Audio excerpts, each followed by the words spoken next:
Okay, hello everyone, and welcome to the second episode of the Talk-o-nomics podcast. So today I'm doing this live for the first time, so if there are any hiccups, please be patient, although it should be fine, but I'll be monitoring it on my phone as well, so hopefully everything will go well. I have a special guest. I think it's going to be an interesting, thought-provoking conversation. We're going to talk a bit about stories and relationships in the blockchain space, which is something that we don't talk about so much, and it's something that is quite important. So let's bring over my today's guest and start rolling. Okay, so welcome. Today I'm talking to Erhan Korhaliller. I hope I pronounced your name correct. That was really good. That's better than I can say it. So congratulations. Thank you. So the first time we met was at one of the blockchain summits or events in London. Yeah. We had quite a long discussion about different things and about PR, about stories, about relationships in this space, and about marketing as well. So I think it was interesting because usually I don't share very popular or common opinions about the space and about the way the things are done. And it was interesting to find someone who's sharing most of the opinions. So I think it will be interesting to just go over those. But before we start, I would like you to introduce yourself and tell what you do in this space, and we can start from there. Awesome. Well, firstly, thank you so much for having me, Annie. It's a pleasure to be on your show. So as you said, my name's Erhan. I'm the founder and CEO of EAK Digital. So we're a leading blockchain PR agency in the space. We represent some of the largest projects. We help them get as much coverage as possible in the media. So that can be in publications, that can be on YouTube, that can be on podcasts, that can be speaking gigs, you name it. And to be honest with you, I even think saying we're just a PR agency these days is kind of putting us down because, as you know, not just me, a lot of members of our team are at as many conferences as possible, and we end up creating so many business relationships for our clients that end up as strategic partnerships that we always go actually one step further than PR. I'm thinking of actually changing it to like PR consultancy rather than agency. But anyways, and then we also have, so right now we're actually like expanding. So like we have like the EAK group. So the EAK Digital is our PR arm. And we're working on the EAK event side now. So I'm actually sat here in Istanbul at the moment because we're looking to launch the first ever Istanbul Blockchain Week. So I'm meeting with venues and vendors and influential people in Turkey. As you know, probably I think I'm half Turkish, half British. So I feel like I'm in a great space to bring a really major event to this country. But we can talk about that maybe later. And I'm also the host of our YouTube channel, EAK TV, where we interview some of the leading thought leaders in the space. That's been a lot of fun as well. Okay. Yeah. Well, interesting. So let's dive into the space then. I mean, probably it would be very hard to generalize the whole space, and especially to generalize the time frame because things are changing so fast. So I presume you started a few years back when everything was booming and everything was quite active, right? Am I correct? Yeah, I mean, I'm not one of those people that started back in 2012 or anything like that. I got in on around 2017 time, which is when the hype was going on, and we had a client that was actually a blockchain crypto investor, and he wanted to help us get him onto major publications. So I said to him, just like everyone starts, is like, oh yeah, sure, like we can help you out. You need to let me know like what I need to buy, right? That's what everyone says to me now.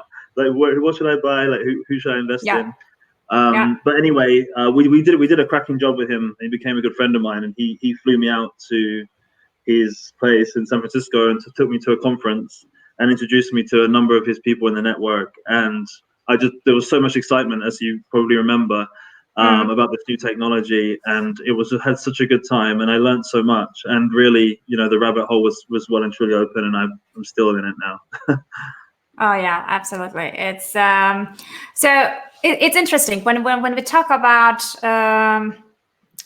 this space and about PR mainly, because you said you're more than a PR agency, but PR is big part of what you do at this moment. So definitely. When we talk about the PR in this space, very often we're talking about paid PR, we're talking about influencer coverage, we're talking about things which are basically very directly linked to budgets and very often with big budgets. So the question I'm getting very often from startups, especially who don't have big budgets, is should we even, do we even have a chance? Is there even a way to do something in the space and to gain exposure without spending these big budgets, without spending so much money?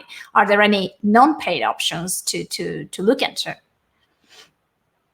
Mm-hmm. Well, yeah, totally. Of course there is. I mean, what I would say is that those companies need to look and see what people are talking about right now. So open CoinDesk, open Cointelegraph, open any of the leading media, and see what's on the current news cycle right now and how can they make it relevant to their business. As long as they're not trying to change the discussion, think about it. Like, think about these startups, like these small businesses, right? These are these small fish and they're trying to jump in a big sea, which is a huge stream. And they're all talking about, China, you recently, getting into really happy about blockchain. And then you've got like everyone talking about Bakkt and everything else. If you're talking about, your new wallet that doesn't have really any major features, then ultimately you're not going to change the news cycle, are you? But if you jump in and join the stream of that they're going, and you can jump in and start becoming a trusted source for those stories. So I would highly recommend, just looking every day, like looking on crypto Twitter. Obviously there's so many journalists on there and thought leaders. See what people are talking about. Join the conversation. Try and have an opinion. Like a lot of clients sometimes, just want to sit on the fence, and that ultimately doesn't move the needle. Like try and have an opinion. Make your project relevant in what people are currently talking about. And when you do have a new story or a new announcement, then people will already have heard of you before. Then you can actually potentially get some stories about yourself. Okay, makes sense. So very often it's, with blockchain projects, most of the projects are very tech related, obviously, it's very tech intense. And sometimes it's very hard for the projects to actually find the human aspect of their story, find the human story behind the tech that they are building, and kind of reveal and come up with a message that resonates with more people, broader audiences, rather than just people who are very deep into tech and into this space specifically. So are there any ways to look into it and try to understand which human sides can be revealed out of the white paper, which sometimes is very, very technical?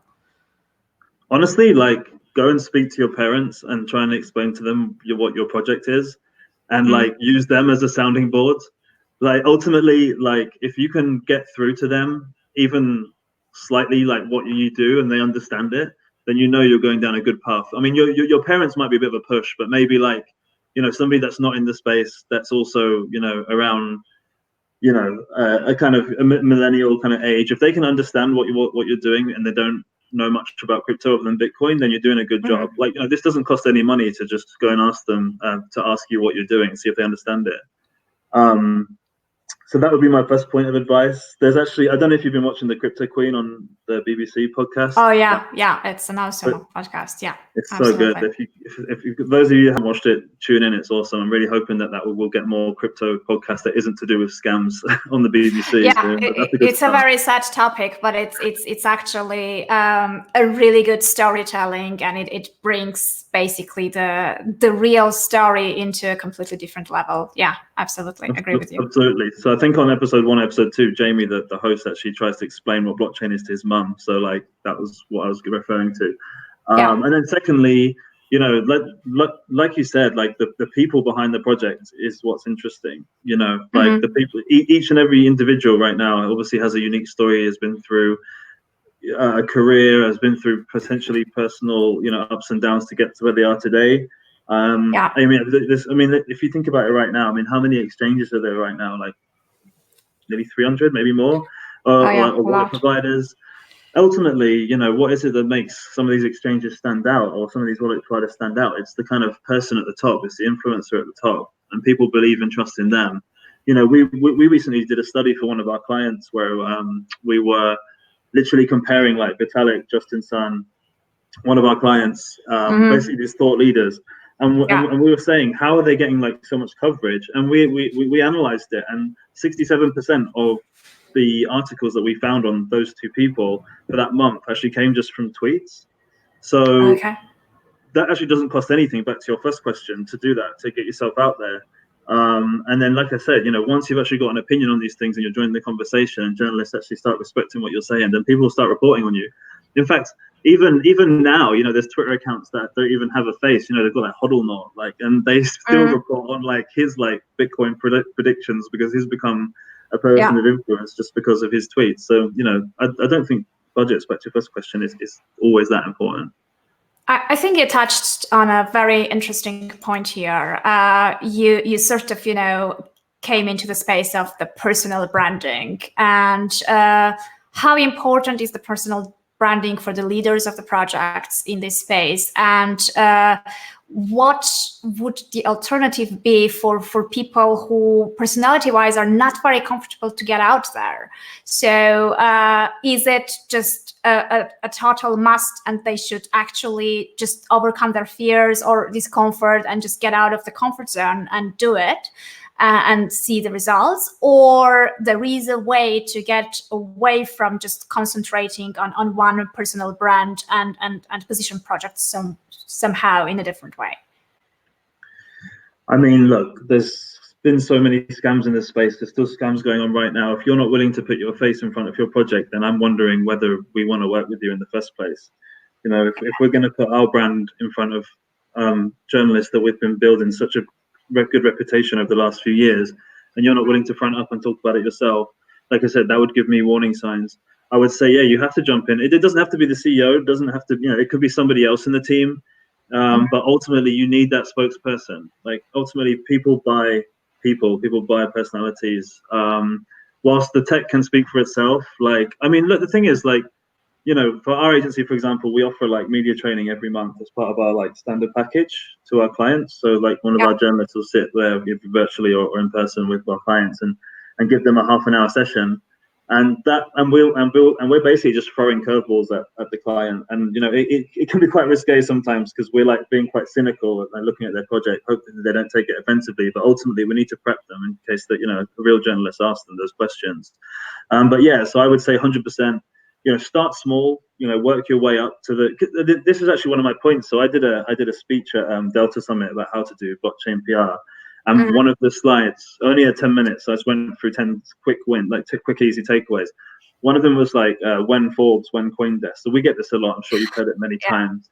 And it's just like, guys, you are not even ready for that yet. Like, you do realize that CoinDesk and Forbes or any kind of top tier publication like that are going to really double down on your project and look for holes in it. Like, sometimes if you pitch a CoinDesk and your project isn't sound technically, or even you've got somebody in your team who's got like a mischievous background, for example, they will find it and they will write about it, and then that's online for a long time. So like, you need to be really careful about jumping straight to the top if you're not prepared. Work your way up, even with the smaller influencers, smaller publications. Get confident, and then once you're ready, then go through that door. But like, seriously, like, going straight from zero to hero, I really don't think is a great tactic.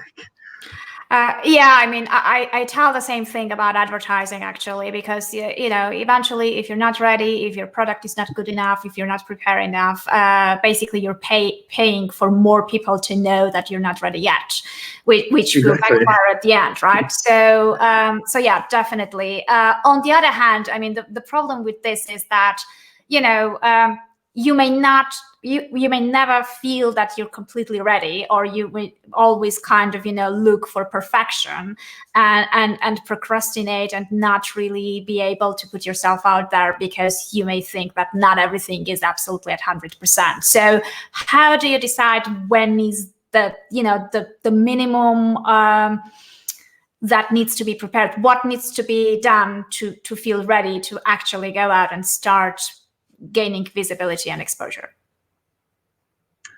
Well, from a technical perspective, of course, make sure that everything is sound, technically. If you're talking about personally, the thing is that I always just think, I'm somebody that throws myself out there and just like, and luckily I swim, but I know not everyone's like that. So I think that you know, like I said, doing these media trainings, like training with people that you know and trust. Obviously, like, you know, even that, this is a live stream, right? So this has got a risk that, like, you know, I could say something dodgy or whatever, but I'm not going to do that, of course. But I hope like, so. you know,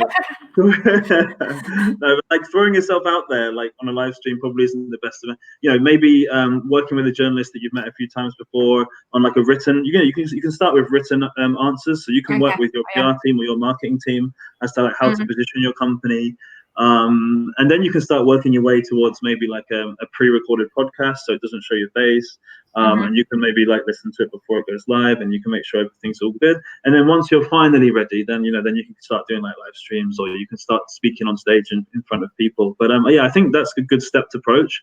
Sometimes, for example, we've got like clients in Asia that are just not comfortable with like definitely not live streams, but their English isn't very good, right? So they only do like written pieces, which is, you know, pretty much checked by everyone as well. So I think like that's a good like baby step to where you need to be.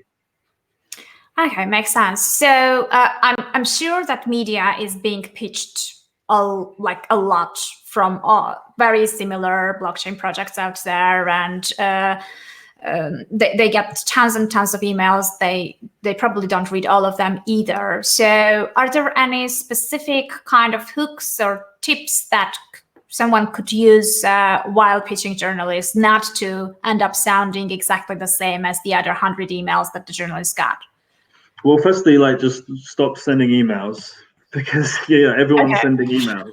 So like, why are you gonna like follow what everyone else is doing? You know, there's that famous term that's like, if everyone's looking right, look left. Like, so think about other ways you can get in touch with those people. Telegram is very powerful, as you know. Like, we all use Telegram every single day. Most journalists have a Telegram account, which is very similar to their Twitter handles. A little tip. And also you can use LinkedIn, of course. And the thing that I always tell my team is like, look, we're in a relationships business here, right? It's all in the name, public relations. So like, we need to be building a relationship with these journalists ultimately, and that means talking to them, meeting them in person, and doing things for them. Like, who wants in a relationship with anyone, be it in work or otherwise, that is just constantly asking you for stuff? Do it's this just for me, one way. You don't want it, right? So it's like, well, how can I help them? So, you know, I'm reaching out to journalists all the time saying, hey, like, I'm connected to a number of thought leaders in the space. Some of them clients, some of them not. You know, it doesn't matter. So if you ever need any industry analysis or comments, like, just come to me. I'll find you the right person. And like, they really appreciate that, you know, because I'm not doing it. They can see I'm not just doing it for my own, like, you know, my own. And it saves benefit. time, and you are reliable because you proved that, you know, the quality you bring is the right one. And then they come back to me, and then at some point it will be relevant for a client that we have, and then the relationship's built, and then, you know, we all go from there. Yeah, so it's nice you mentioned relationships. So relationships in this space are not always genuine, unfortunately. Very often it's tough competition. Very often it's kind of, as I said, just an exchange of money versus exposure kind of thing. So some who have bigger budgets get bigger chances. So what do you think? How has the overall vibe and the relationship space of it changed, or over time? Because I feel like the sentiments in the 2017 hype times versus the sentiments now, and the way we interact together has slightly changed. So what's your views on that? So I remember in 2017 when we were pitching crypto publications, pretty much every publication would come back with us and ask for money, like, apart from like the top 2 or 3. And I do feel like that time has ended. Obviously, there's still a couple. I still get a few emails of sites I've never heard of asking me for money. But literally, I feel like because there's so much competition now. We've seen like Decrypt come in the space. We've seen the Block come in the space. Like, well-funded media companies come in. I feel like those ones which were asking for cash that no one looked at have kind of disappeared now, mainly, which is really, really awesome. I feel like there's a big focus on quality content. We've seen, like, with the Block, they've got the Genesis edition, and we're seeing a trend. I know Crypto Slate is a great publication, and it doesn't get as much attention as it deserves, in my opinion.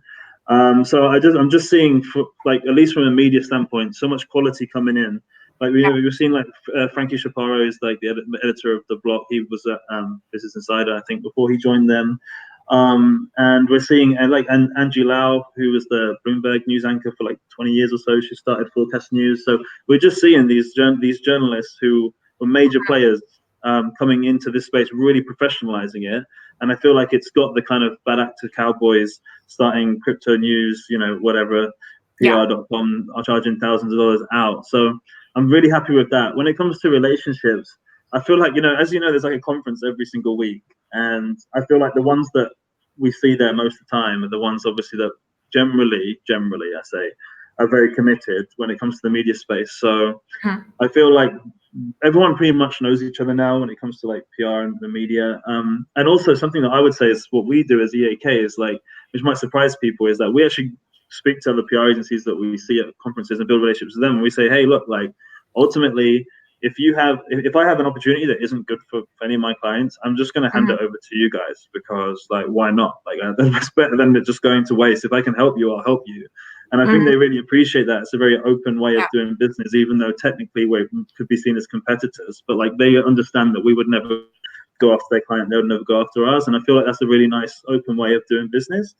And I feel like that's kind of got us to where we are today by having that attitude, that openness to work, to collaborate with anyone really in the space. Yeah, makes sense.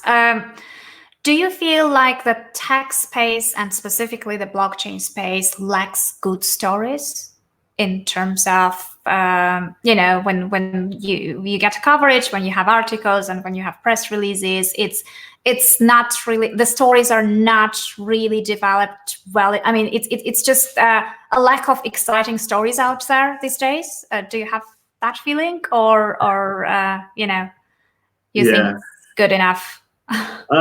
Exciting stories is an interesting one, because what me and you blockchain enthusiasts find exciting isn't probably what like normal people would find exciting. Like, oh, layer 2 solution, like it's actually working, it's exciting. But like well, the thing is, right, Breaker Mag, like that was a super exciting publication. I thought like their journalism was really, really good. It was kind of like a Vice kind of style, so but in crypto. And it's such a shame that they went bust or broke apart.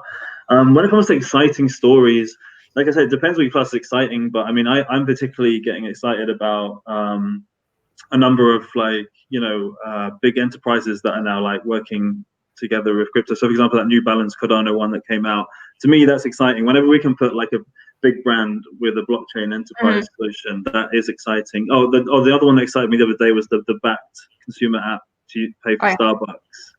Like I mean, I find that exciting, even though technically it's not exciting as a story per se, it's just like a news item. But like that's exciting because it's adoption. And I feel like every single day we're getting like new stories about adoption, or new countries that have just implemented a new blockchain legislation. In fact, Turkey came out a couple of weeks ago with a whole new blockchain bill about how they're going to integrate it into healthcare records, land registry, etc. So and China's I'm news super excited.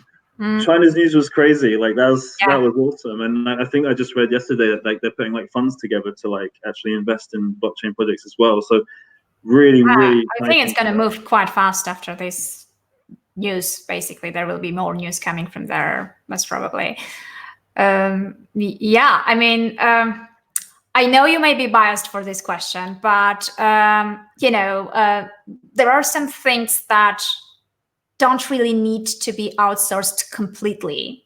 And I think there are things where the participation of the team, as we already spoke about, personal brands or the face and representative of the project, is very, very important.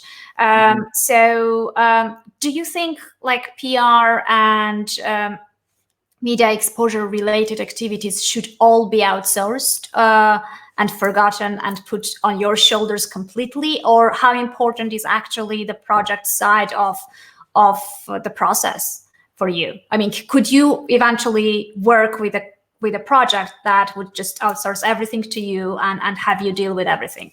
Would it work even? I mean, we do have clients on both ends of the spectrum. Some of them have like huge teams, but they use us for like our existing relationships, and then they have clients that literally we do all the PR for them. I mean, it really depends on it really just depends on the company. I mean, ideally, from a PR agency perspective, we would have somebody on the other side who's like head of international PR that we can work with and collaborate with, and basically accelerate their growth and accelerate their results. So obviously, when it comes to outsourcing PR, what you're paying for is the network and contacts that we have, right? It's like it's the relationships that we have that we can literally get them in the door on day one and provide them with, which ultimately has taken us years and years and many air miles and many pounds and dollars and Bitcoin to get to. So like I feel like if you're looking for like an accelerated PR push and you're like, you know, building towards a big launch or you're raising money for an STO or whatever, I think it makes sense to bring someone in who you can rely upon immediately. If you're in it for the long game, then sure, you know, try building up the connections yourself. I mean, I don't see a problem with that. I think there should be a marketing team, a PR team on the other side that's ultimately building their own relationships as well, because you know they don't want to just eventually one day, you know, let's say for one reason or another we don't have the resources to provide them anymore, then suddenly they've lost all their contacts. Like, you know, a good PR agency should really be introducing clients directly to the journalists and to the influencers anyway, so that eventually they can build up their own relationships. And I feel like that's only fair, seeing as they're paying us for that service. Makes sense. We spoke a lot about journalists. There is this controversial topic, and it's overall in marketing. The whole debate is there, not only in blockchain, but specifically in blockchain, because it's a little bit different from the overall marketing space. It's influencers. So we had this big boom of influencers with the whole crypto boom. Everyone was expert. Everyone had a YouTube channel. Everyone was reviewing coins. Everyone was charging for reviewing those coins, etc., etc. Obviously, many of them disappeared with the bear market because you know it didn't work anymore. Some people stayed still. What is the state of influencers at this moment, and how different it is from before? So influencers is something that EAK works very, very closely with. What I would say is that I'd say there's probably up to about 10 influencers that actually have any influence. I'm not gonna name them right now, but like there's still a lot of fakes out there. Like for sure, like there's still people that are faking views, faking subscribers. What I would say as a suggestion is to like always look at the likes to views ratio. So if somebody's got 30,000 likes, it's only got 100 views, or some, sorry, other way around. 30,000 views, 100 likes, like doesn't look good. Like comments are very easily faked, and also views. But I always see that like to views ratio. What I would say is like. The thing is, there really is some quality content. Like I watch like 2 or 3 YouTubers every single day, like on rotation, just to keep up with what they're doing. I don't feel like I feel like the industry's got a lot better now at like saying when things are sponsored. At least all the top 10 that I'm talking about here, like they all mark things sponsored. They're all very upfront if it's a sponsored message. And I do think their general output is quite high. Like you said, like the people, like the Shillers, shall we say, like the Ian Bellinas, the Supplements, they've kind of drifted off and no one really watches them anymore. Whereas the better quality channels, the Data Dashes, the Even on Text, the Crypto Beatles, the Crypto Love, they're still going strong and throughout the whole bear market. And ultimately, they're the ones that are going to be successful in the long run. And yeah, you know, I would still highly recommend working with influence. They do have a big influence. And ultimately, like if you can get on their radar, you know, the amount of people they've interviewed on their channels before, the amount of knowledge they have, you don't even know like where that could take you just by building a relationship just with one of those. You know, as you know, it's all about like everyone just introduces you to somebody else and suddenly it's a whole network effect from there. Okay. Would you also say that the biggest influencers or kind of, you know, thought leaders in the space are the ones who actually don't do this kind of, you know, paid influence marketing? Would you agree with that? Yeah, definitely. Because I mean, who are the biggest influencers in the space? CZ, Anzi Pompliano, those guys. Andreas. Andreas. Yeah. Well, we know that they don't take cash. So yeah, definitely. I would say that the main thought leaders are definitely not taking money. But at the same time, I would say that these channels, they do have a really committed audience. I've walked around with Nick, like from Data Dash on conferences, and he gets like 20 people coming up to him in the space of an hour. It's like really happy to meet him. So people will follow what they say. But ultimately, I think a mix of influencers, journalists, podcasts, etc. Will give you what you want rather than going all in on one or the other. Okay, makes sense. Do you think apart from PR, like would PR by itself be enough as a marketing effort, or if not, what else is needed on top of it?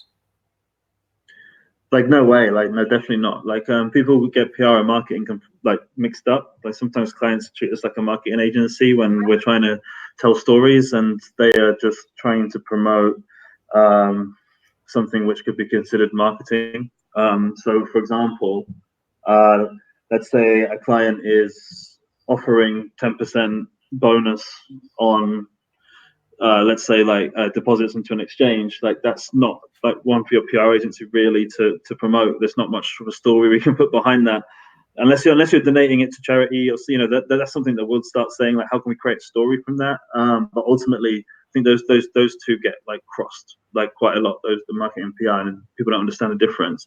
You need to have a big social media presence. Like, community management is so important, as you guys know with your background.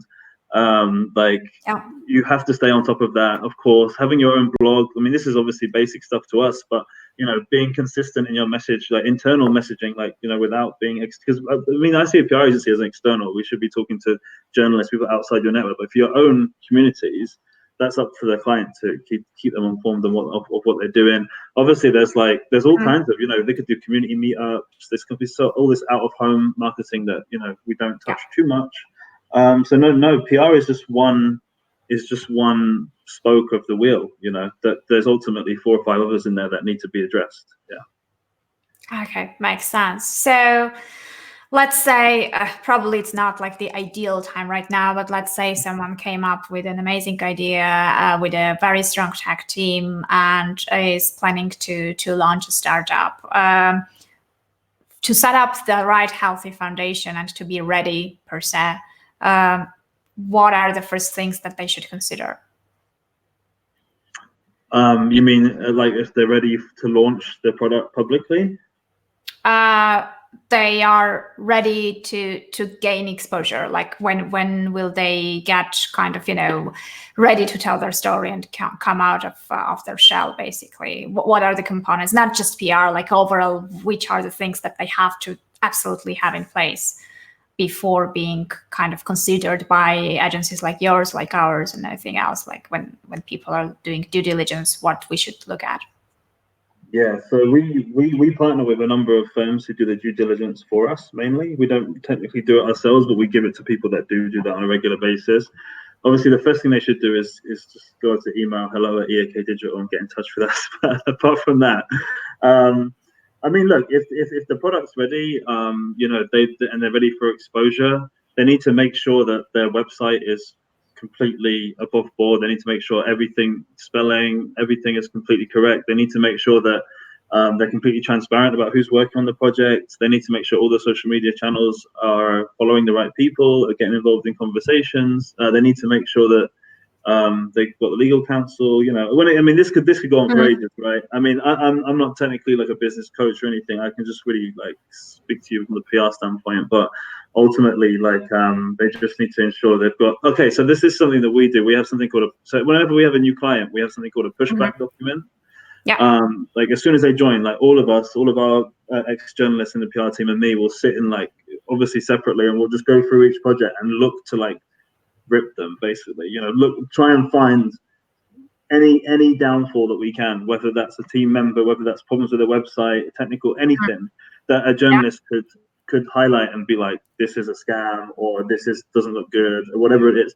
And we'll put that all together for them, and then we'll have a session where we'll go through every single part and make sure they either have the right answer or update it themselves. I feel like that's something that they should do definitely before they go ready for media exposure, because obviously people that work in the project we've seen are so blindsided by their greatness that they can't see outside their bubble, and they think their product is the most amazing thing they've ever done, which I fully understand. They've worked on it for a long time, but no one's maybe ugly, right? So yeah, exactly. But they need to get some outside eyes on it that are going to give them an honest opinion and take feedback constructively and not as a criticism, and realize that we're only saying it because we care. You know what I mean? So yeah, I think finding some outside kind of actors that can do that and are willing to like be real and not just like this is the problem with this industry, right? Is that everyone's been like, oh, you've got such a great project. No, you've got such a great project. Oh, here's an award. Like, oh yeah, sponsor my show. And like we're all just like hugging each other, and it's like we're not getting out the parapet of what that's exactly what happens very often. You know, I'm when you are at an event, very often people talk to you and they talk about their ideas that they haven't launched yet, and then they look at your face and they're like, what do you think? And I mean, regardless of what do you think, you're definitely not, especially someone you just met at an event, you're not going to go out and say that, you know, I don't think it's going to work, or, you know, or come up with a criticism, right? So you end up with this polite British reply, which is, oh, sounds interesting, which doesn't give any insight in terms of feedback. But I knew many startup owners who actually came back to me when I say, have you done a survey? Like, have you validated the idea? They say, oh yeah, I went to many networking events, I met people, I told them about the idea, and they said it sounds interesting, which is a little, you know.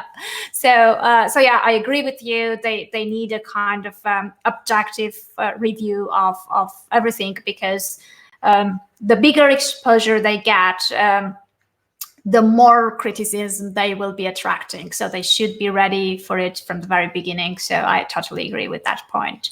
So yeah, I mean, you mentioned you're on many events, you have many speaking gigs. Any advice on CEOs who would like to be on stage more often and don't have an agency to deal with that? Yeah, just pitch the events just like we do. You know, they've all got email addresses. There's no special, you know, there's no special ones that we're using to get clients on there. We're just actually doing the hard yards and actually reaching out to these people. I mean, obviously, the thing is with an agency is that because you have many clients and on many different kind of projects, you get to have an amazing 360 view of like what's going on. So sometimes you can dangle another client in order to get the smaller client, you know, the gig. You have to be clever. Sometimes you feel like a bit of a puppet master in the background, but you do what you have to do to help clients get on board, right? But ultimately, you know, yeah, you just have to pitch. Obviously, make yourself influential. You know, make sure you have a Twitter account that you use very often. Make sure you're connected to people on LinkedIn. Become a thought leader. Start podcasts like this, and ultimately, you're going to get success. So, I mean, it's just a case of and obviously follow up. Like people don't follow up, and like sometimes after third or fourth follow up, you actually do get a response. People think, oh, it's ignoring me. Like, please just take the emotion out of it. Like, seriously, it's not like, don't worry about it. Like, just follow up until you get a no. Sometimes some of the best things that happen to us as an agency has come from a fifth or sixth follow up. So, yeah, just go out there and honestly, like, have a look at the speakers who's speaking, because there's lots of events out there that are questionable, and you don't want to associate yourself with some of those speakers and some of those events. So, really, you don't want to share the stage with some of them. Sure. Yeah. Agree. For sure. You know, there's events out there that you wouldn't want to be on the stage with. So just check who's speaking. You know, have a look at previous years, see how many people went, what the quality of attendee was, and then take it from there. Speaking of events, are you going to be at the Malta Blockchain Summit in a week? I am. Yeah, okay. I'll be there. So yeah, AmaZix is going to be there, and we have a speaking gig as well. So yeah, nice. I mean, how did that come about? Well, we're sponsoring the event as well. Okay. So yeah, and that's cool. And I think it will be a good opportunity to meet and catch up. But to all of the people who are watching or are going to watch the replay, we're going to be there. If you would like to meet or discuss something, just reach out to us, and we'll be more than happy to schedule a meeting. So So yeah, I mean, thanks a lot for the interview. It was really nice to catch up. I hope that we sort of shared some useful information that the blockchain project teams could use. And see you soon in Malta. Thank you so much, Annie. Thanks so much for having me, and say hello to the rest of the AmaZix team for me. Absolutely. Take care, everyone. Thank you. Bye. Bye.